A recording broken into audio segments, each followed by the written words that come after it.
interview series called Screenside Chat, where we call founders, CXOs, and people who are running open source projects in cybersecurity, and we hear all about their journey. Today is the first episode, and I'm super excited to introduce you to our first guest, Vivek Ramachandran.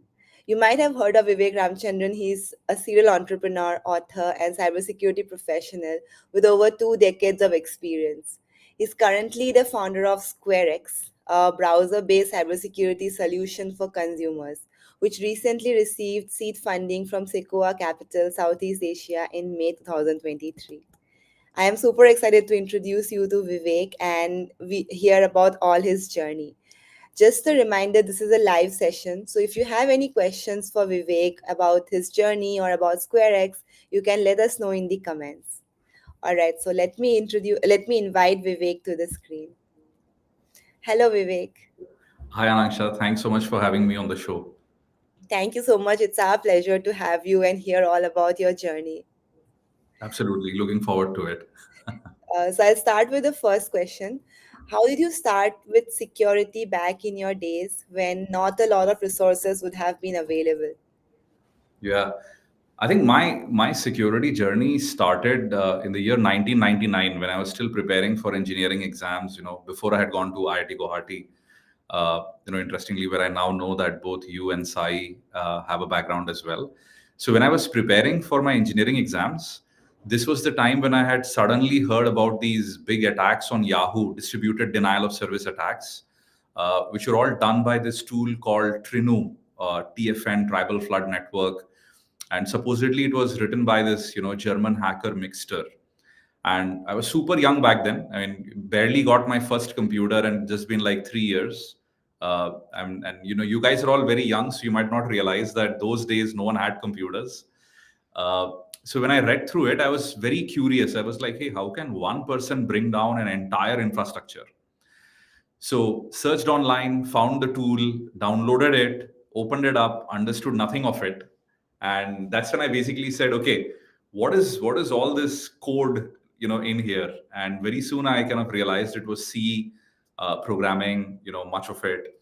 And so during the IIT preparation days, I started teaching myself C programming, and went through understanding what these tools are doing, taught myself assembly and whatnot.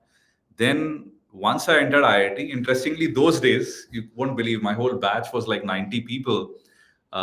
65 to 70% of them had never seen computers before. So when I joined in, I guess I just felt like I wanted to keep going with that momentum. And that's really how, even during the 4 years, even though I was electronics and communications, I started looking at computers, and then, eventually more into computer security seriously.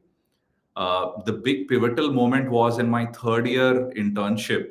I actually got an offer from Hochschule for Technik in Zurich, and these guys were working on wireless security. And they invited me for an internship, did that, came back, said, hey, this is what I want to do for the rest of my life. And so that was the way I kind of like went into cybersecurity. This is so inspiring to hear, Vivek. I'm sure it would be like inspiring for our viewers as well. Just a quick side note here. I was at Nalcon. I met Junis there, and I got to have a copy of the comic that you had made for SquareX. And I must say, it's so interesting. Initially, I thought it would be mostly like PR, but it was like a full story, and the graphics were also so good. And I'm actually looking forward to the next edition as well. Yeah. Yeah, no, no, thank you so much. I mean, I think, all these years, I always felt that the narrative around hacking and hackers has always been very negative when it comes to mainstream media. Yes. And that's really where I felt like, hey, wanted to put out something which really captured the essence of how hackers think, but in a more positive way. And interestingly, the pivotal moment was when my son, my elder son, who's like roughly 10 years old now, he asked me, hey, dad, what do you do? And I said, go Google, find out what I do. And he came back to me and he said, oh, you're a hacker, you steal stuff from people. So I quickly realized that the whole narrative was so negative. Yes. And then I felt, okay, if you have to go ahead and change mentality, generally, if you target younger people, it's always a good start. Yes. And almost all of us in our growing days must have read some comic, something or the other. So I felt, okay, why not create a hacker comic with a vigilante hero? Yes. And of course, given now that Indians overall constitute such a major chunk of people in cybersecurity, I felt there was something lacking where there wasn't an Indian hacker vigilante. Yes. So interestingly, a lot of people asked me like, why did you name the superhero Rama? And most people don't know that my name is Vivek Ramachandran, and in engineering, my nickname was Rama. So I Oh, said, okay, why not basically create a hacker hero in your own reflection, in your own experience, and kind of put that out. that's amazing. And the city also, like, it had a lot of Indian references. Like, it wasn't Bangalore, but it was Sangalore. And Correct. like, it was very interesting. I found it interesting. So, yeah, Yeah. that's really amazing. So, the next question, Vivek. The next question is, how and when did you decide to start Pentester Academy? So I think, like after graduation from IIT Guwahati, I worked with a couple of companies. I'd worked with Reliance Infocom, worked with Cisco Systems, and in all of these places, it was primarily building cybersecurity systems, right? Like so at Cisco, I programmed the layer two Catalyst series of switches, bunch of security protocols and whatnot. But honestly, very soon I realized that I enjoyed breaking security more than making it. And I had this lucky opportunity to work with this startup based out of Pune and Silicon Valley called Airtight Networks, which was working in, again, WLAN security, was building a wireless intrusion detection system. And this was way back in 2007, where there was barely anything happening in India, to be frank. Uh, so what had happened was that when I was there, I did a lot of research. I found, the cafe latte attack, which I spoke at a bunch of conferences, DEF CON Black Hat, cracked web cloaking. So coming back, when I was in the company, a lot of people used to tell me, "Hey Vivek, how do you write all of this? How do you code all of this?" Uh, and I had pretty much learned all by myself because those were the days. Imagine pre GitHub, pre Stack Overflow. So really, the only real way to teach yourself was to look at code, experiment like crazy, and figure out all of that. So my team over there said, "Could you teach us?" And I did a couple of workshops, and very quickly I realized that more people started to ask me. So I said, "Okay, why not just create a couple of free videos and just share it with people in the company?" So I did that, got a lot of great reviews. People said, "Oh, you know what? You teach very well. This is amazing." And then I said, "Okay, why not just put it online and see what happens?" So, and I'm giving you a very scenic picture of how Pentester started. So then I created this free site called security-freak.net. And I posted these videos online, sent a massive email to this mailing list called Bucktrack, Security Basics, and all, which was back in the day the only way you could reach out other enthusiasts. And people came back. There were some very negative comments. Some people said, "Oh, you sound like Apu from The Simpsons," which is very racially discriminating. But then I thought, okay, you know what? Some people got back saying this was amazing. I think you've kind of explained a very difficult topic in a very simple way, and most of those videos were raw socket programming and whatnot. So that site transitioned to a free site called securitytube.net, where I started putting up a lot more videos. And then at some point, securitytube.net became SecurityTube Training, where I said, okay, if I have to do this full time, quit my job, definitely there needs to be some revenue stream happening. And then SecurityTube Training worked very, very well. We started getting customers from all over the world. And that eventually transitioned to a subscription based service, which was Pentester Academy. So to chronologically give you dates, around 2009, 2010 was when I put up the free website, and 2011 was when I formally quit my job, started Security Tube Training, and 2013 was where it transitioned into Pentester Academy. That's so inspiring that you did all of this on your own. It's really inspiring, Vivek. We have all heard of Security Tube. Now we want to talk a little bit about a SquareX, which is your current venture. So the next question is, after successfully running Pentester Academy for years, what personal experiences or challenges in the cybersecurity field inspired you to start SquareX? Yeah. I think, having been in offensive cybersecurity training for such a long time and overall in offensive cybersecurity, even beyond that, uh, I've always looked at things from a hacker's perspective, right? Like, how do hackers break things, and all of that. And I felt like the current generation of security tools weren't being built from that standpoint always, right? So once I sold Pentester Academy, I had a lot of free time in my hand looking at various problems. So interestingly, I started looking at Web3 security, what's going on in there. And then I finally said, okay, one of the largest problems which hasn't been solved is end user security, whether you call it consumer or whether you call it enterprise endpoint security or whatnot, right? Even today, with all of these tools, there are still so many hacks and attacks and all of that happening. Uh, at the very same time, I wanted to pick a problem which I knew I could go behind for the next 10, 15, 20 years, maybe something which even transcends beyond me, right? Uh, and that is really when I said, okay, I think if I'm able to solve end user security in a very predictable way, then that would be definitely a very big contribution to cybersecurity. Yes. Also, I felt like my vantage point was from an attacker standpoint, which gave me a very better understanding of how to architect a solution from the other side. Now, if you look at today's use of computers, most people spend 90% of their time in their web browser, right? And probably 10% on local applications like Outlook Express or whatnot. Especially with Netflix and all that coming, I think even our entertainment has shifted to the cloud, right? Very few people now watch movies locally, in your Windows Media Player or whatever. Yeah. So I think then I changed my vantage point and said, okay, if the web browser is the place people do most of their work, having a first class citizen, as a cybersecurity solution sitting right there in the browser makes a lot of sense. And of course, you could also have an endpoint agent which can talk to that solution and kind of make things a lot more robust. But let's begin in the browser.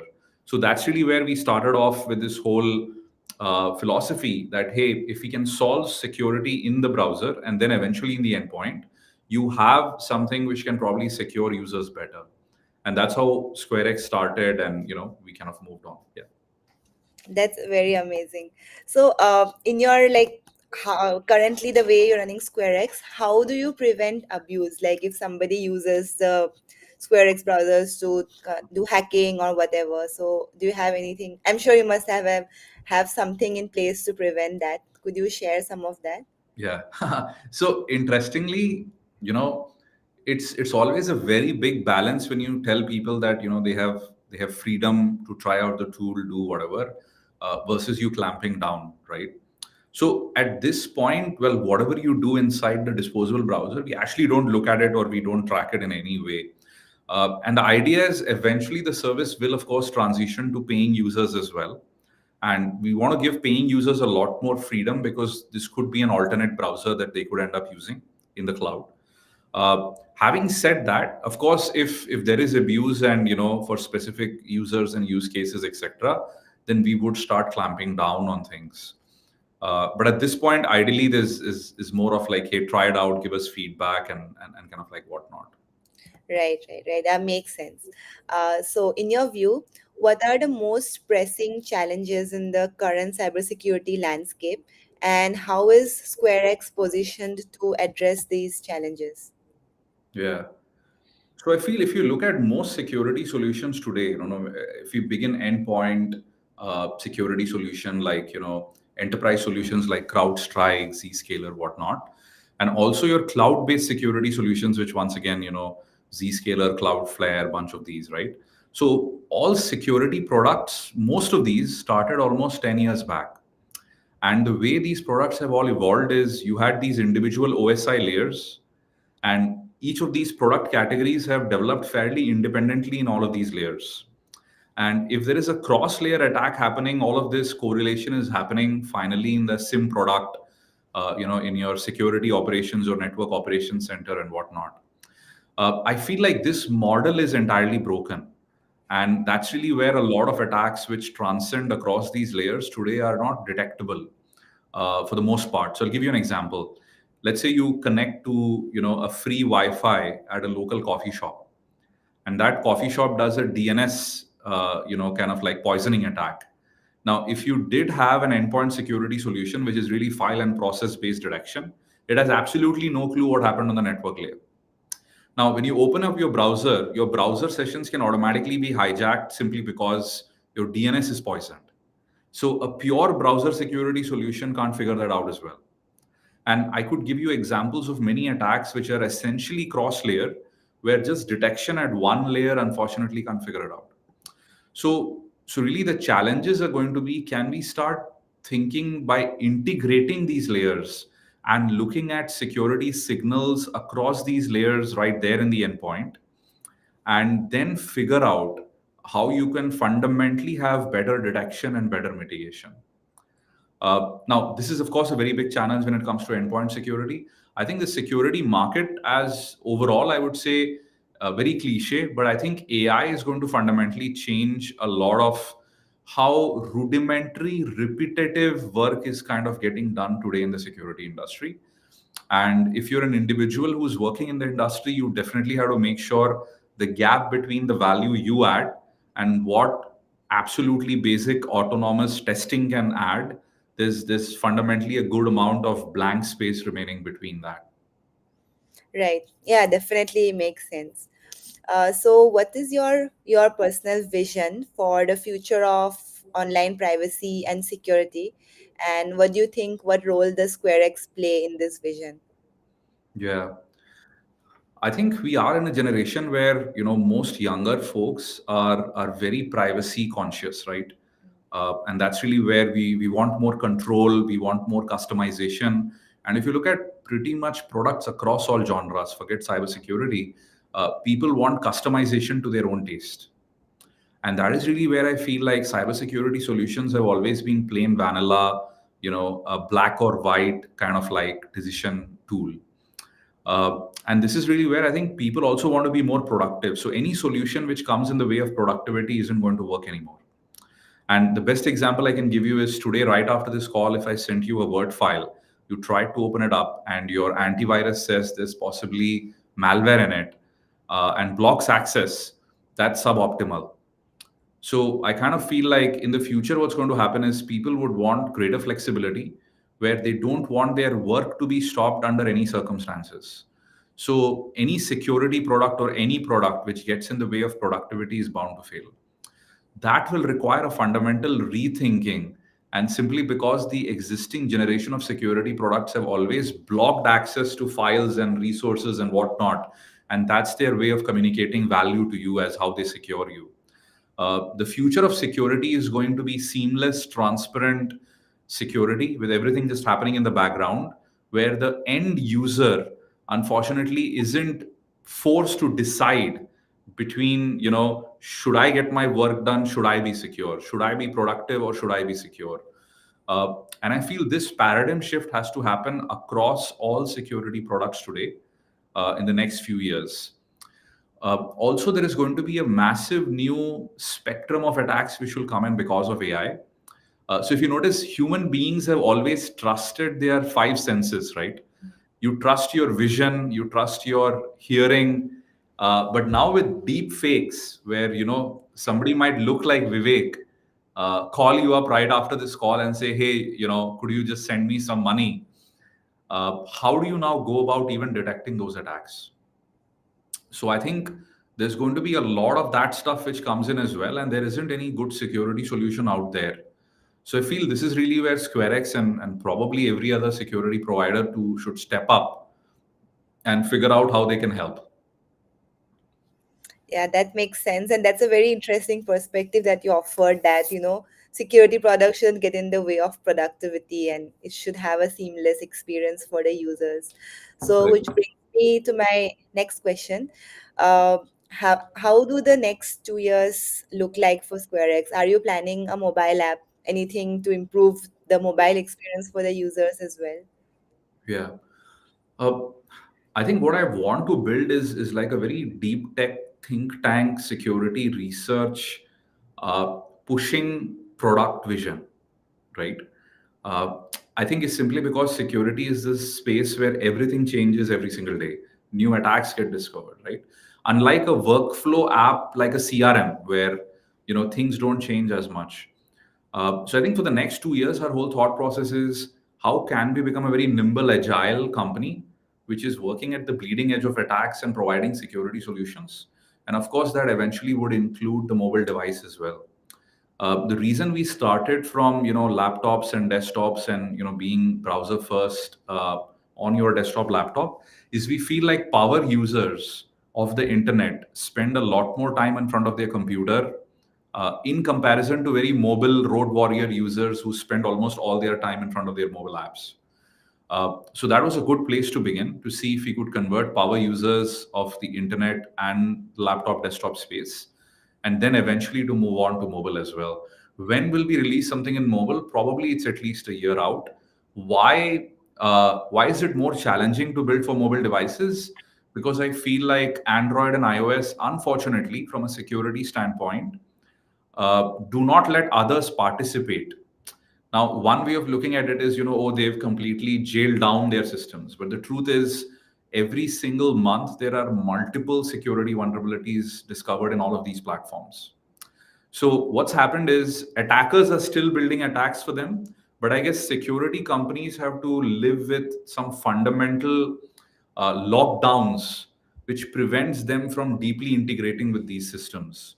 Now, SquareX is going to be no different because we don't want to build for a CH rooted or a jailbroken device because that's fundamentally more insecure. So I think within the realms of what these platforms allow you to build, I think we'll have to build security from there on, which does have some limitations. And I think that's why we picked it up for later, because we said if we can build trust in the user with a desktop laptop version, when we do build for the mobile device, the user will probably trust us to grant us more overarching permissions so that we can do as much as these platforms would probably allow any legitimate app to do from a security standpoint. Right. Yeah, of course, that makes sense. So, for everyone who's watching currently, can you give us a quick explanation in layman terms what exactly SquareX does? What are some cool things people can do with the disposable browsers? Yeah. So I think SquareX's overall vision is, to kind of solve security in the browser. And of course, just to differentiate, Chrome, Firefox, all of these guys, they're looking at fundamentally software vulnerabilities, right? There's a buffer overflow, there's a format string vulnerability, there is maybe a sandbox evasion. And that is something the platform provider takes care of. But over and above that, here are these hundreds of millions of billions of sites that people visit, and there are so many attacks which are just confined to the web itself. So a simple example, hijacking attacks where an attacker may do a spear phishing attack to get credentials, uh, attacks where business logic probably is taken into account for somebody to do something malicious. So really what SquareX is trying to do is sit in the browser as middleware and basically look at everything that you're doing and trying to protect you. Simple example, somebody unknown sends you a file. Now, should you just open it up? Maybe Gmail says the file is okay, but is that good enough? And the reason is almost all security solutions today, when it comes to detection, work under a probabilistic model. And we all know that security is a needle in a haystack problem where the attacker only needs to win once, while the defender needs to win always. Yeah. So, really, SquareX's unique vision is detection based security has failed us. So, why not instead go from probabilistic to deterministic security? So our perspective is, hey, if you receive a file from an unknown user, should you even download and view this locally? Or could we just give you a cloud hosted viewer, which is equivalent to what you would have done locally? Do you really want to open up a suspicious website on your regular browser where it could do something? Or do you want to open this up in a disposable cloud browser, which is completely integrated with your existing solution? So the disposable browser, file viewer, and a bunch of other technology primitives is something we built as phase zero. And now on top of this, we are actually going to build up more security. So let me give you an example. We are actually building an intelligent AI agent which sits locally right there in the browser, which, for example, can fully understand the kind of websites and web browsing patterns that you are doing. And when it suddenly sees a massive aberration from that, it realizes this probably is an attack. and can stop it right there. So the evolution beyond these technology primitives like disposable viewing, disposable file opening, and whatnot is really now can you have intelligence which can decide what to automatically open in a disposable viewer versus allowing you to download and view it locally.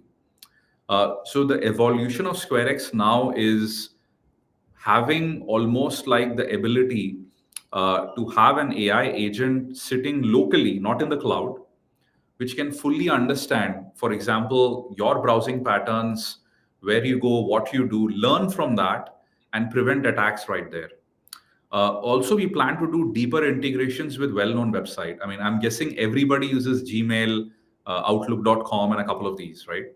So now imagine when you receive an email from somebody, SquareX can immediately tell you that this isn't the Vivek Ramachandran that you've communicated with before, right? And immediately flag that up.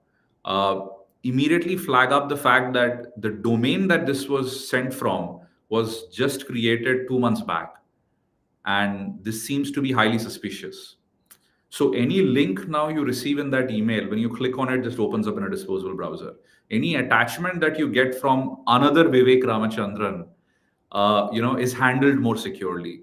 So getting to be more contextual when it actually gets to delivering security to you versus all other tools today, which are very black and white, right? Which is like open up or, maybe you can get hacked.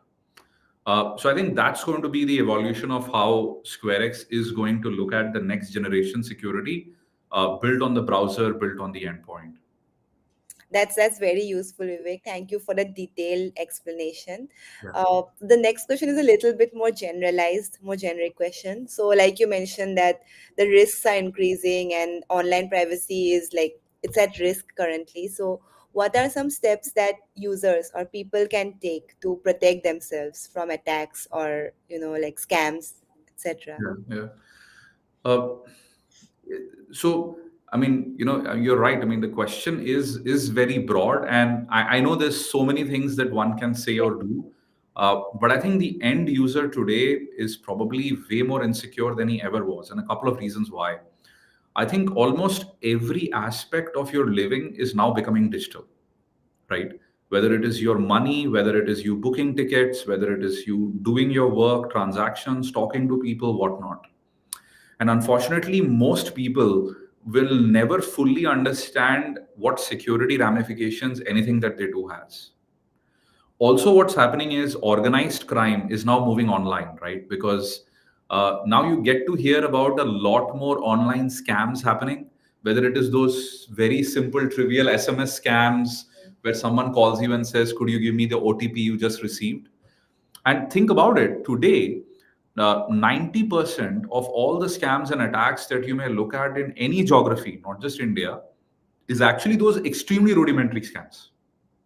So one can only imagine when a sophisticated attack is targeting you, most people unfortunately have not no chance at evading that. So what do I recommend?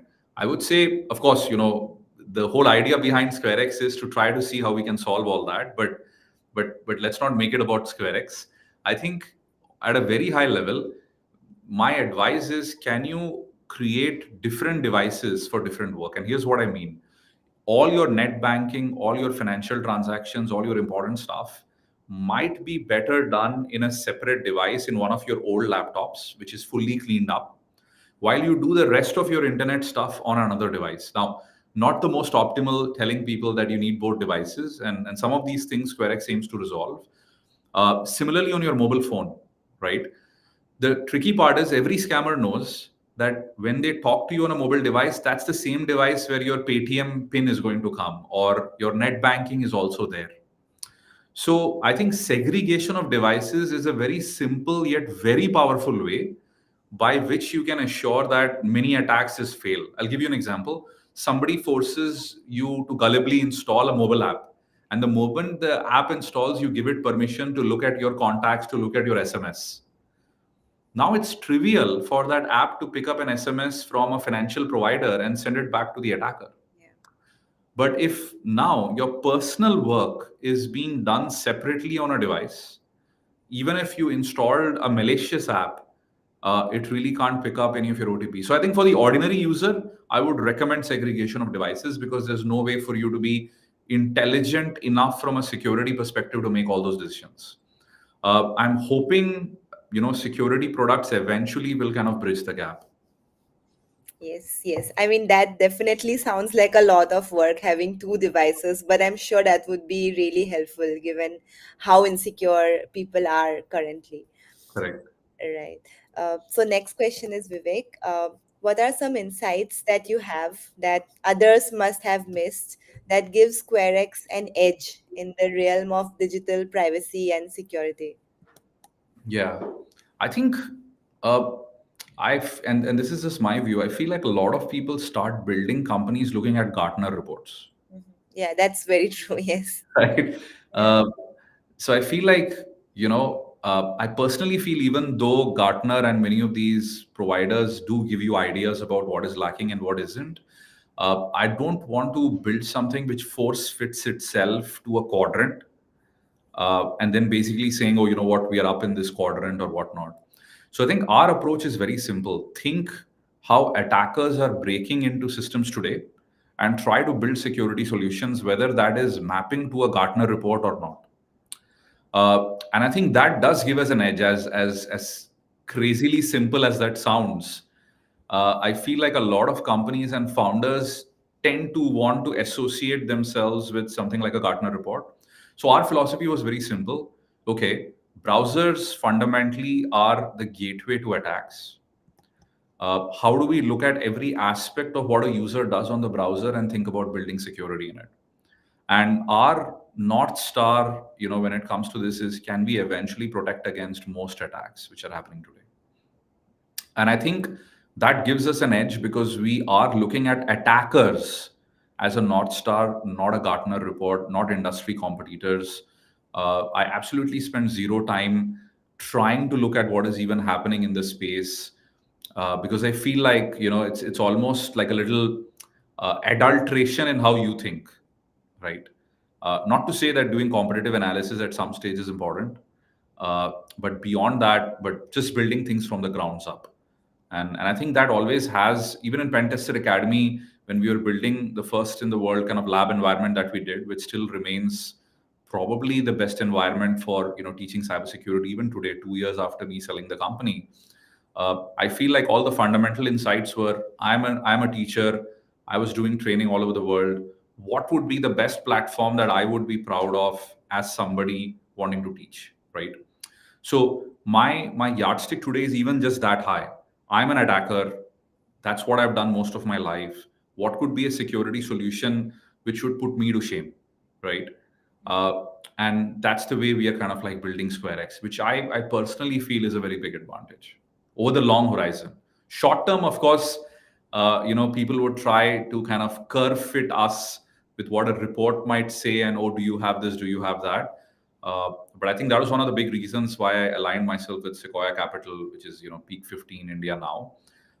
And the reason was you also want investors who can think long term and kind of believe in the long term vision rather than very short term wins.